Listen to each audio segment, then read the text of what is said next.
ایک جماعت نے آ کے حکومت کی کن پٹی پر بندوق رکھ کے اور کہا کہ جی فرانس کے ایمبیسڈر کو واپس بھیجو. ایک طریقہ ٹی ایل پی کا ہے کہ جناب یہاں اسلام آباد پہ حلہ بول دو, اور ایک میرا طریقہ ہے اور میری گورنمنٹ کا طریقہ ہے. مقصد ایک ہی ہے. یہ جو ٹی ایل پی کر رہی ہے 100 سال آپ یہ کر لیں اس سے کوئی فرق نہیں پڑنے لگا. سارے مسلمان ہیڈز آف اسٹیٹ کو ہم اکٹھا کریں گے, ایک اپروچ جو اس اپروچ کے ذریعے ہم جائیں گے یورپین یونین میں اور یونائٹڈ نیشنز میں. آزادی رائے کے نام پہ 1.25 ارب مسلمانوں کو آپ تکلیف. جی, اور یہ صاحب وزیر اعظم صاحب نے کہا کہ جو ٹی ایل پی ہے اس نے ایک بندوق میں رکھی اور کہا کہ نکالو. ایک ان کا طریقہ اور ایک ان کا طریقہ ہے. ان کا طریقہ بہت اچھا ہے. شروع رسول اللہ صلی اللہ علیہ وسلم سے بھی بڑا ہے. آپ سے تو نہیں رکے تھے, عمران خان روک لے گا. آپ کا زمانے میں کعب بن اشرف نے کر دی تھی گستاخی. عمران خان کا طریقہ سید الانبیاء صلی اللہ علیہ وسلم سے ذرا بڑا لگتا ہے مجھے. اچھی وہ غریب بات کر رہے ہیں. کس نے یہ کہا ہے کہ رکے گا؟ سر میں آسان سی بحث کرتا ہوں کہ ایک شخص آپ کے دروازے پہ آتا ہے, کہتا ہے دکان سے میں تمہارے 50,000 روپے کا سودا خریدتا ہوں, صبح تمہاری ماں کو گالی دے دوں گا.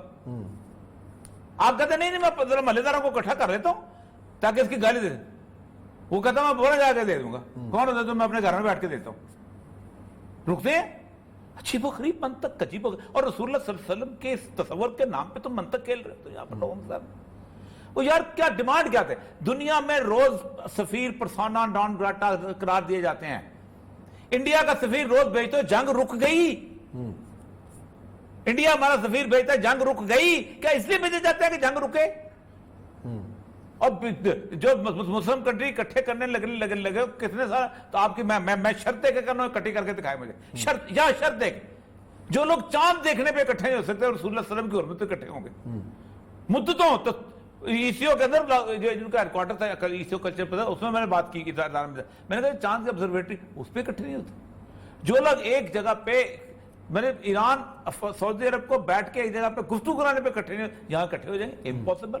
خوابوں کی دنیا میں لوگوں کو باتیں کر رہے کرتا کھڑا جا رہا ہے اور کوئی سمجھ نہیں آتی اس بندے کی. کہتا ہے میں عاشق رسول ہوں. مجھے نہیں لگتا ہے عاشق رسول ہے. عاشق رسول اس طرح گفتگو کرتا ہے. آپ کی والدہ شہد خانم کے اس کے اوپر نعوذ باللہ جو کچھ میں کہہ دوں, ایک بندہ روز آ کے گندگی پھینک جاتا ہے. آپ کے باقی لوگوں کو اٹھا کریں گے؟ نہیں یار, میرے طریقہ کار ہے, میں اس بندے کو کچھ نہیں کہنا چاہتا, میں ایف آئی آر درج نہیں کرانا چاہتا, میں اس کے ساتھ تعلقات رکھوں گا ورنہ مسئلہ ہو جائے گا. دیکھیں اتنا بڑا ڈونر ہے, کہتا ہے شوکت خانم کا میں ڈونر ہوں, لیکن میں یہ کر لیتا ہوں. کرنا چاہتے ہیں لیکن پچھلے 20 دن میں کیا ہوا ہے؟ کچھ نہیں ہوا نا. کوئی پیش رفت سر یہ بہت بڑا, اس کو اندازہ نہیں ہے, اس شخص کو بالکل اندازہ نہیں ہے. اس کو شخص کو قطن یا تو اس کو کسی نے اس کے ارد گرد لوگ ایسے اکٹھے ہو گئے ہیں کہ جنہوں نے اس کے دماغ کو معاف کر دیا. ایک چھوٹا سا مسئلہ, میں نے پوری ڈرافٹ کی تھی, میں نے کہا پہلے تعریف کرو کہ ہم پوری دنیا کی کمیونٹی آف نیشن کی تعریف کرتے ہیں کہ جنہوں نے ایک پاگل فرانس کے صدر کے کوئی ساتھ نہیں دیا, کسی نے کوئی بات نہیں کی, سارے علیحدہ تھے, ہم ان کی تعریف کرتے ہیں. پھر آؤ کہ یہ 22 کروڑ, یار 22 کروڑ تھوڑے ہیں. اگر 51 ملک نماز نہیں پڑھتے تو مسلمان, پاکستان کے مسلمان بھی نماز پڑھنا شروع ہو جائے. یہ کہاں کی منطق آ گئی؟ پھر سب سے بڑی بات یہ ہے کہ بندوق رکھ کے, تو بندوق رکھ کے صرف گیس مانگی جا سکتی ہے, بندوق رکھ کے صرف کرپشن کے خلاف دھرنا دیا جا سکتا ہے. رکھ کے بندوق, ٹھیک ہے, بندوق رکھ کے جناب صرف اپنا بے نظیر کی شہادت کا انتقام لیا جا سکتا ہے. بندوق رکھ کے عمران خان کی کھوپڑی پہ رکھ کے یہ نہیں کہا جا سکتا کہ اللہ کا واسطہ ہے یہ بہت گندا آدمی ہے. شوکت اپنا جہانگیر صاحب کے لوگوں سے ملاقات بھی ہو سکتی ہے. اب بندوق رکھ کے, بندوق رکھ کے ہوئی جہانگیر ترین کے لوگوں سے بندوق رکھ سے نہیں, امکان ہے نا کہ ملاقات ہو بھی رہی ہے. ظاہرہ 40 اراکین ساتھ ہیں. سر میں اپنی زندگی میں نے میری زندگی میں کسی شخص نے اتنا مایوس نہیں کیا جتنا اس شخص نے کیا. نہیں, اچھا کام بھی تو بہت کیا نا, اور یہ سب کو تعریف کرتی ہیں نا, بہت سارے اچھے کام کیے. کرپشن کے خلاف انہوں نے بہت بڑا جہاد کیا, کیوں نہیں کیا؟ اتنا بڑا نصاب تعلیم بنا دیا آ گیا. میں کہتا ہوں پاکستان کے اندر ہر بندہ نعت پڑھ رہا ہے. آپ کو پتہ ہے نعت اور اس کو حرم کو نکال دیا اردو کے لٹریچر میں سے. حالت یہ ہے اسلامیات میں کہ سر مثنوی زہر عشق پنڈت دیا شنکر نسیم نے لکھی ہے. سب سے پہلے حمد ہے, پھر نعت ہے, پھر منقبت ہے, پھر وہ کہتا ہے ایک سوداگر اور دختر اسی تھی نیک اختر, وہ پھر وہ کہانی شروع کرتا ہے. ہندو یہاں پر بیٹھ کے اردو کی ٹریڈیشن کو فالو کرتے تھے کیونکہ اردو کے اندر یہ چیزیں لازمی ہو چکی ہوئی تھی. آپ کو اب خواب آ رہا ہے, کمال کی بات کرتے ہیں آپ.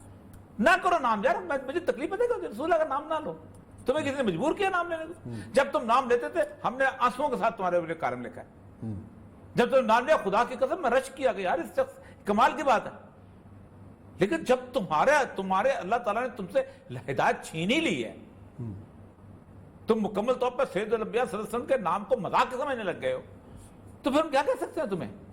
نہ کرو ٹی ایل پی کے باپ تک حرمت رسول ہے, رسول ان کا تمہارا نہیں ہے.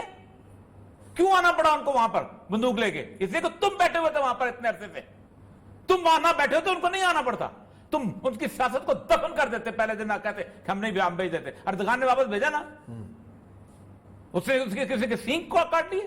اس لیے ان کو آنا پڑا, بندوق اٹھانی پڑی, تمہاری کنپٹی رکھنی پڑی کہ تم بیٹھے ہوئے تھے. تمہاری جگہ کوئی سید الانبیاء کی حرمت کی عزت کی حفاظت کرنے والا بیٹھا ہوتا, کسی کو ضرورت نہ ہوتی وہاں آنے کی, سوچتا بھی نہ, تمہارے پاؤں چومتا وہ.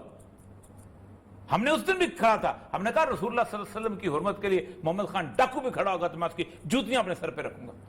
عمران خان تو بات ہی کوئی نہیں ہے, ہم تو کسی عام آدمی کے لیے بھی. مسئلہ سر یہ کہ ڈیلے کس نے کیا؟ چلے موقع تو دے نا, خان صاحب نے بیڑا اٹھایا اور اچھا میں میرے ہاتھ میں موقع اللہ جانے. ان کا طریقہ کار ہے. عثمان صاحب ایک بات یاد رکھیں, یہ چند دن ہیں, ہو سکتا ہے میں پہلے چلے جاؤں اور اس سے یہ پہلے چلے جائیں. سب نے اس دربار میں پیش ہونا ہے, وہ دربار کہ جہاں سید الانبیاء صلی اللہ علیہ وسلم کے پاس تمام انبیاء پہنچیں گے. حشر کا نقشہ ہے, تمام انبیاء پہنچیں گے, کیونکہ حشر کے اندر, میدان حشر کے اندر کھل نہیں رہا ہوگا کہ اللہ سے کہو حساب تو لینا شروع کرو, اور سید الانبیاء سب سے بڑا سجدہ دیں گے.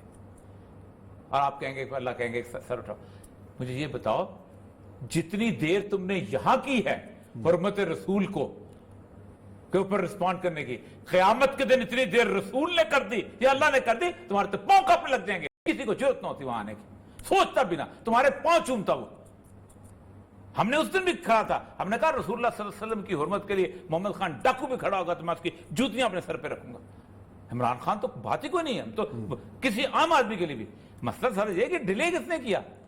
چلے موقع تو دے نا, خان صاحب نے بیڑا اٹھایا اور اچھا میں میرے ہاتھ میں موقع اللہ جانے. ان کا طریقہ کار ہے. عثمان صاحب ایک بات یاد رکھیں, یہ چند دن ہیں, ہو سکتا ہے میں پہلے چلے جاؤں اور اس سے یہ پہلے چلے جائیں. سب نے اس دربار میں پیش ہونا ہے, وہ دربار کہ جہاں سید الانبیاء صلی اللہ علیہ وسلم کے پاس تمام انبیاء پہنچیں گے. حشر کا نقشہ ہے, تمام انبیاء پہنچیں گے, کیونکہ حشر کے اندر, میدان حشر کے اندر کھل نہیں رہا ہوگا کہ اللہ سے کہو حساب تو لینا شروع کرو, اور سید الانبیاء سب سے بڑا سجدہ دیں گے. اور آپ کہیں گے کہ اللہ کہیں گے سر اٹھاؤ, مجھے یہ بتاؤ جتنی دیر تم نے یہاں کی ہے حرمت رسول کو کے اوپر رسپونڈ کرنے کی, قیامت کے دن اتنی دیر رسول نے کر دی یا اللہ نے کر دی, تمہارے تو پاؤں کانپنے لگ جائیں گے. کس خواب میں بیٹھے ہوئے ہو؟ بریک لیتے ہیں, بریک کے بعد آئیں گے اور ذکر کریں گے قاضی فائز عیسیٰ سے متعلق فیصلے.